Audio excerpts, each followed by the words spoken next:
Patna university के ऐतिहासिक Patna college के इकबाल छात्रावास में देश के दलित वंचित समुदाय जो दलित और मुस्लिम छात्र युवाओं का युवा संवाद कार्यक्रम में उपस्थित हम लोगों के अभिभावक बिहार विधानसभा में कांग्रेस के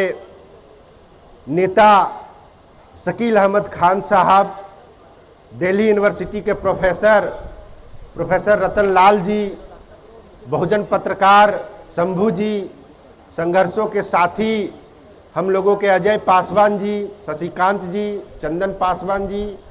हेमचंद सिरोही जी, काशिफ यूनिस सर, तमाम कैसर अली जी, तमाम लोग यहाँ पर, अली जी छात्रावास के हैं, हम लोगों के संघर्ष के साथी तमाम लोग उपस्थित हैं। और ये जो कारवा चला है कि हम लोग किस तरह से जो बिहार में वंचित समाज के लोग हैं, एक दलित हैं, एक मुस्लिम हैं, ये तमाम लोग किस तरह से संविधान के विषय पर,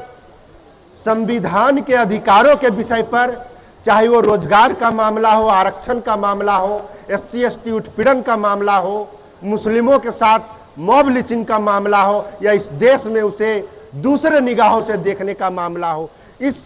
सवाल पर हम लोग एकजुट हुए हैं कि किस हद तक हम लोग आपस में इस अभियान को आगे ले जाकर के चले और पूरे बिहार के गांव-गांव में जो दलित मुस्लिम समाज के युवा हैं, छात्र हैं, उन्हें यह समझाना होगा, उन्हें समझने की कोशिश करनी होगी कि हम दोनों को एक होकर के लड़ाई लड़ने की जरूरत है। हम दोनों को एक होकर के आगे बढ़ने की जरूरत है। बाबा साहेब भीमराव अंबेडकर ने संविधान बना करके दलितों को आरक्षण, मौलिक अधिकार पूरे देश के नागरिकों को, धार्मिक स्वतंत्रता, धर्म को संरक्षित करने का अधिकार, सब कुछ कहाँ है?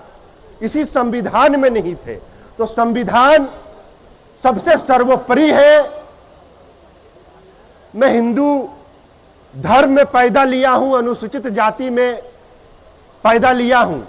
मगर मैं किसी भी धर्म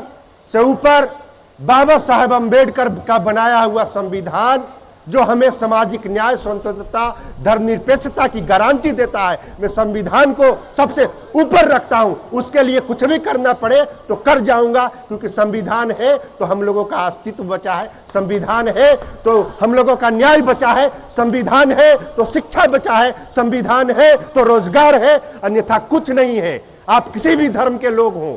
अगर संविधान कानून खत्म हो जाए तो यहाँ पर क्या हो जाएगा ये आप सोच सकते हैं, समझ सकते हैं। इन सभी बातों को गांव-गांव में ले जा करके अभी हम लोग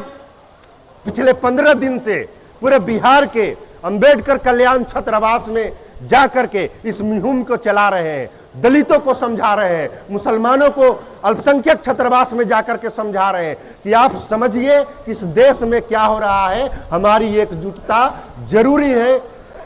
नहीं तो हम लोगों को तोड़ करके किसी को जाति के नाम पे सताया जाएगा, किसी को धर्म के नाम पे सताया जाएगा, और ये बिल्कुल हम लोग बर्दाश्त नहीं करेंगे। तो सामाजिक न्याय के एजेंडे के साथ हम सभी युवा साथी ये संकल्पित हैं कि बाबा साहेब भीमराव अंबेडकर जी के कारवां को इस देश के दलित मुस्लिम समाज के लोग जिन्हें सबसे ज्यादा सताया गया है, उन लोगों के बीच जा करके संवाद करेंगे, समझाएंगे कि संविधान, आरक्षण, रोजगार क्या है, हम लोगों पर जो अत्याचार हो रहा है क्या है। हम लोगों ने यहाँ पर अंबेडकर कल्याण छात्रावास के छात्र बैठे हैं, जिस तरह से 2 अप्रैल 2018 को हम लोगों ने SC ST एक्ट के लिए आंदोलन किया था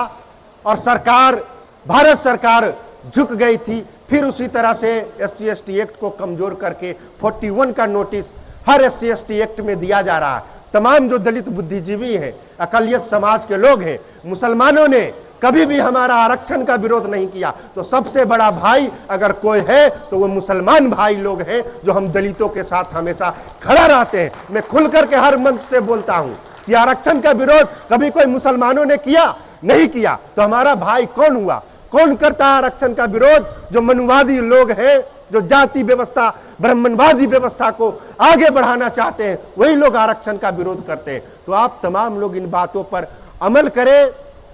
और मैं यही कहना चाहूंगा इन बातों को समाप्त करने से पहले कि सर, कोई भी प्रोग्राम दलित मुस्लिमों का हो तो बाबा साहेब भीमराव अंबेडकर जी का फोटो जरूर डालें और भारतीय संविधान का फोटो जरूर डालें। इससे एक मैसेज आता है। बैनर में नहीं है, थोड़ा सा हमको लगा कि क्यों नहीं पड़ा, मगर हम लोग इसको फिर में बाद में जो कार्यक्रम होगा उसमें डालेंगे। इन्हीं सब बातों के साथ आप तमाम युवाओं को जो पटना यूनिवर्सिटी के ऐतिहासिक इकबाल छात्रावास में है, सभी को जय भीम, जय भीम, जय संविधान, जय भारत।